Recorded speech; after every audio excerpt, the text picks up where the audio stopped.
Now, after studying Hinduism and Buddhism, we've obviously looked at two different Eastern religions with a distinctly Eastern perspective on the way that religion works. And as we shift over to monotheism or Abrahamic religions, we have a completely different cultural context and a completely different way of looking at what God is. So, of the three Abrahamic religions, Judaism, Christianity, and Islam, Judaism is by far the smallest in terms of absolute numbers. But because it came first and because the early Jews were the foundation for the entire way of looking at religion in the Western context, the importance of the religion simply can't be overstated. It's extremely important as the foundation for all of the different Abrahamic religions. So we're going to be looking at Judaism, its history, and its monotheistic assumptions. And before we start, what I want you to do is to think about what words and concepts that define what a Jew is. And you may not know much about this, but basically, I'm talking here about a religious person who is Jewish, right? So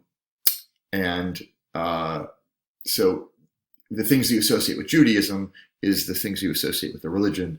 The things that you define as Jewish may be more cultural. So I want you to give this a little bit of thought and answer these questions with a few details.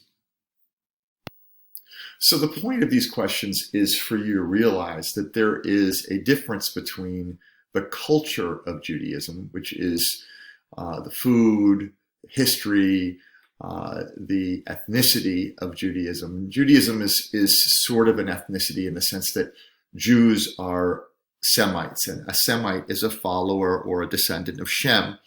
And basically, the Jews were originally part of the 12 tribes that were direct descendants of Abraham. So the Jews were a tribe initially, or a set of tribes that emerged out of the area which is now Israel, originally came out of Mesopotamia, and were followers of a particular group of families. And those families and their history are laid out in the first part of the Jewish Torah or the Bible. So when you think about things that define Jewish culture, that might include things like bagels and lox. It might include things like Yiddish, which is the language of Jewish immigrants. It might include any number of things, but it isn't necessarily the same thing as you would associate with the religion. So the religion, Judaism, you might touch on any number of things there too. Everything from the holidays that define Judaism, Passover, Yom Kippur, Hanukkah, those sorts of things. But Judaism also has symbols that are connected to it. Things like the menorah, which is connected to Hanukkah,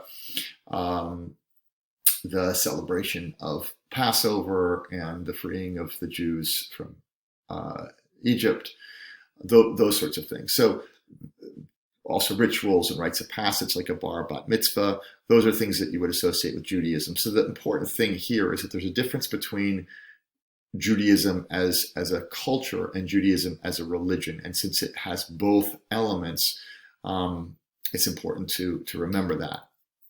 Now, if you look at Jewish history, you'll notice that the Jewish people, ever since they first came into existence in the year 2000 BCE, the time that Abraham began to follow Yahweh, or El Shaddai, the God of the mountain, they were immediately persecuted by the Canaanites.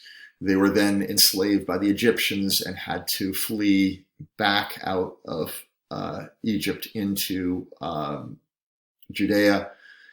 And if you just look at this history, persecution by the Syrians, persecution by the Babylonians who destroy their temple, and the Jewish people are forced to flee from their homeland and live in Babylon, which is back in what used to be the Sumerian Empire.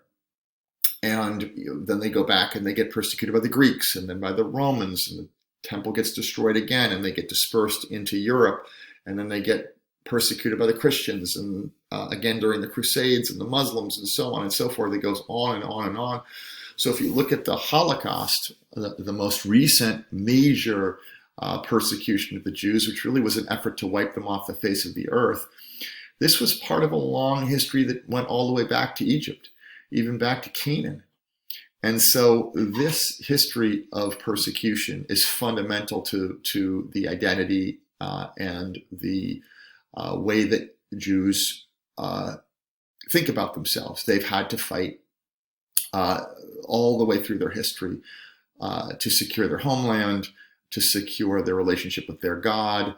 And again, we're still seeing this in the last few years.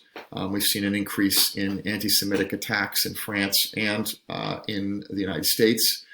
So this is an important part of their history.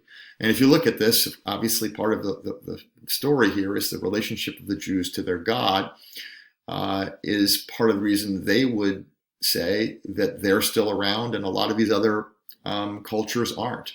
You know, what happened to the Babylonians and the Persians and the Egyptians relative to the Jews, they have succeeded and they have triumphed thanks to their relationship to their God.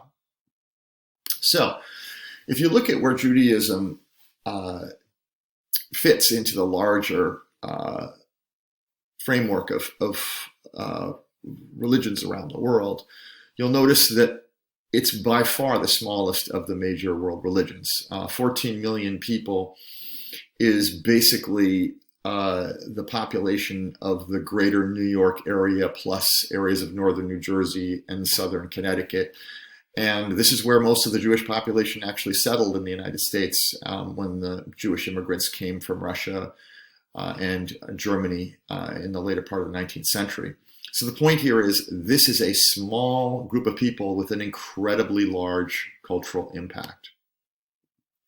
Now, if you look at where it is that Jewish people live, you'll notice that the great majority live in Israel and, of course, the United States. And for most of the 20th century, there were more Jews in the United States in that tri-state area than there were in Israel. So Israel, in the last 30 years or so, has drawn more and more Jews as the level of persecution in Europe, United States, and other areas has continued.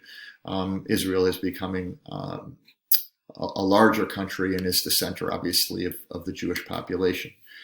If you look at where Jews live in the United States, obviously in the area around Massachusetts, and of course New York, that area, that tri-state area, southern New York, Manhattan, those areas remain high concentrations of where high concentrations of Jews are. You can see a number of retired Jews down in Florida, in that area around Palm Beach. And so many on the East Coast and obviously a number in California as well, into Arizona. That's also, many of those in the area in Arizona are also retirees. So you'll notice that they really are primarily concentrated in urban areas, which is interesting. The Jews have always been an urban people.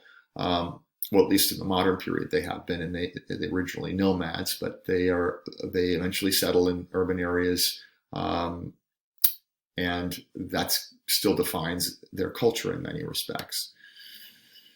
So a few things about Judaism in terms of stories that identify the qualities of a Jewish person in terms of their faith.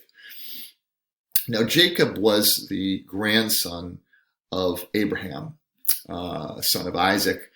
And Jacob, according to this story, is coming into Canaan, which is the homeland of the Jews. And he meets a stranger on the road and wrestles with this stranger who turns out to be an angel. So this idea of Jacob, the man who wrestles with God, it's the same thing that Israel means. Israel are the people who wrestle with God. Is interesting because I think if you look at this picture and you look at this idea of wrestling with God, there is a very intimate relationship between man and God, but it's not one that just comes from complete surrender. It's not the complete faith that a Christian has. It's more of one that gets tested. So just as you do in a wrestling match, you're trying to deal with that relationship with the other person through physical efforts. And so it becomes this effort of arguing with God. Frequently, Jews engage in forms of argument. Very intellectual religion. It looks at the laws that God lays down, but they're not just to be accepted, they're to be wrestled with, they're to be contested with. And this idea of contesting with God is very distinct and unique to the Jews. You don't just do whatever God says, you struggle with it. And through that struggle, the faith and relationship is deepened. So another story about Jacob, which highlights the significance of the qualities that define Judaism, is the story of the birthright. Now, the story of Jacob and his twin brother Esau. They were born to Isaac and Rebekah. Isaac was the son of Abraham, and so what happens is they were essentially twins, although they don't look the same. Esau had red hair. He was a very, very hairy guy. And he was both a hunter and somebody who worked in the fields, whereas Jacob was somebody who lived in the tents. And this is interesting because it suggests that Jacob perhaps is more from the nomadic part of the tribes of Israel, and Esau is more from the hunter-gatherer part of the Jewish, and also in the fact that he has a taste for wild game, but he also tends to animals in a more settled way. So he's both a hunter-gatherer and more symbolic of the kind of settled Neolithic society. So what happened was, Esau was born first, but Jacob, as he's born, is literally holding onto Esau's ankle as they're struggling to get the birthright. And the birthright in Judaism is extremely important because the oldest son gets the claim to the land. This is where the whole idea of primogeniture comes from, which is a fancy way of saying whichever son is born first gets the right to a lot of things, everything from land to being the person through which the legacy of the family will be passed down. So what happens is, at a certain point, Jacob cooks a porridge, and Esau comes in from the fields, and he's really hungry, and Jacob basically says, look, I'll sell you, or I'll give you this porridge, this meal that I've made, but you need to sell me your birthright. And so the selling of the birthright is literally an agreement. It's a contract, if you will, that Esau is willing to give up his position in the family and everything for a simple bowl of porridge. So this idea, you don't give things up easily. You need to fight for them. Now Jacob gives this to Esau, but he ultimately has to get the blessing of his father for the birthright to be fully passed down. And you can see there is Isaac on his deathbed with Rebekah next to him. And basically what happens is Jacob shows up with animal skins on his forearms, and his father is blind at this point and can't see him, and he thinks that Jacob is actually Esau. And obviously Rebekah knows about this because Rebekah and Jacob have a very close relationship, and Jacob is her favored son. So she allows this betrayal to take place. But ultimately Isaac gives the birthright to Jacob. And it's interesting because here we see a moral story. Both of these men are flawed. Obviously Jacob tricks Esau, and God gives his blessing to Jacob because Jacob was clever, and Jacob was able to basically be a little bit tricky, but he was playing within the law. And so this idea in Judaism of honoring the birthright and doing what you need to do to maintain the legacy is extremely important here. So these are some of the fundamental aspects of early Judaism. I'll continue on another video.